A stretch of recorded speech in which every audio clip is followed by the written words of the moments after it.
नमस्कार मित्रांनो, आज मला खूप लेट झालेला. दुपारचं कॉलेज असून सुद्धा म्हणलं लवकर पोचावं म्हणलं तर लेटच होतो, ट्रेनमुळे लेट होतो. मग आमचं फक्त 3च तासाचं लेक्चर होतं. मग फ्यू मिनिट लेटर मग आम्ही गेलो होतो चायनीज भेळ खायला, कारण की ऋषालीच्या बड्डेची पार्टी आम्हाला घ्यायची होती. ऋषाली ॲब्सेंट असते म्हणून म्हणलं आजच आम्हाला पार्टी देतो. मग नेक्स्ट टाईम तू आली नाहीस तर आम्हाला पार्टी भेटलेली असेल म्हणून आम्ही तिच्याकडून मस्त पार्टी घेतली. आणि पार्टी घेऊन झाल्यानंतर आम्ही निघालो घरी जायला. पण निघाल्यानंतर हिने मस्त, हिची नवीनच स्कूटी आहे गाईज. मग हिने स्कूटी आणलेली कॉलेजमधून म्हणून मला बसायची खूप इच्छा होती, पण मला भीती पण वाटत होती. आणि तिने मस्त गाडी चालवली पण. त्यानंतर अंकिता बसल्यामुळे मी पण बसले.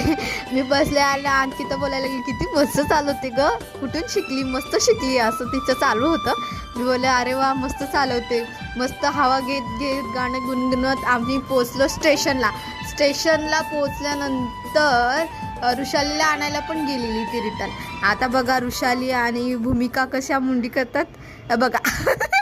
तिला पण आणली तिने. नंतर आम्ही घरी गेलो आणि पण काय, घरी जाऊन रोजचे कामं करावं लागतात. Thank you for watching my video. Bye.